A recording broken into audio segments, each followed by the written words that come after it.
ఉత్తరాదిన వర్ష బీభత్సం కొనసాగుతుంది. క్లౌడ్ బర్స్ట్తో హిమాచల్, ఉత్తరాఖండ్ విలవిల్లాడుతుంది. హిమాచల్ ప్రదేశ్లో వర్షాలు బీభత్సం సృష్టిస్తున్నాయి. భారీ వర్షాల కారణంగా కొండ చర్యలు విరిగిపడుతున్నాయి.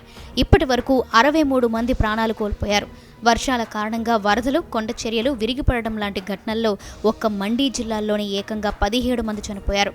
కంగారా జిల్లాలోని 13 మంది, చంబా జిల్లాలో 6, షిమ్లా జిల్లాలో 5 చనిపోయారు. డజన్ల కొద్దీ గల్లంతయ్యారు. రాష్ట్ర వ్యాప్తంగా 100 మందికి పైగా గాయపడ్డారు. దాదాపు 400 కోట్ల రూపాయల మేర ఆస్తి నష్టం సంభవించినట్లు ప్రభుత్వం ఓ ప్రకటనలో తెలిపింది. ప్రస్తుతం ఆర్మీ, స్థానిక పోలీసులు, విపత్తు ప్రతిస్పందన దళాలు సహాయక చర్యల్లో నిమగ్నమయ్యాయి.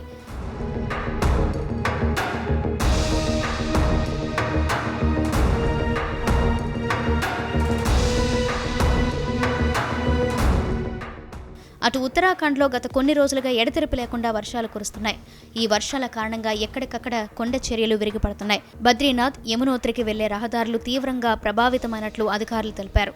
ఎడతెరిపి లేకుండా కురుస్తున్న వర్షాల కారణంగా సిలేభాండ్, ఓజ్రీ మధ్య రహదారిలోని కొంత భాగం కొట్టుకుపోయినట్లు చెప్పారు. దీంతో రవాణా పూర్తిగా నిలిచిపోయినట్లు చెప్పారు. అత్యవసర సేవలకు కూడా తీవ్రంగా దెబ్బతిన్నట్లు పేర్కొన్నారు. అగ్రాకాల్, చంబా, చకిందర్, దుగామందర్తో సహా వివిధ ప్రాంతాల్లో విద్యుత్ సరఫరాకు అంతరాయం ఏర్పడింది. ప్రభుత్వం యుద్ధ ప్రాతిపదికన రెస్క్యూ ఆపరేషన్లు చేపట్టింది.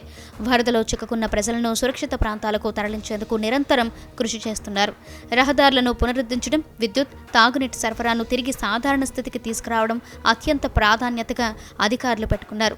భారత వాతావరణ శాఖ హిమాచల్ ప్రదేశ్కు జూలై 7వ తేదీ వరకు భారీ వర్షాలు కురిసే అవకాశం ఉందని హెచ్చరికలు జారీ చేసింది.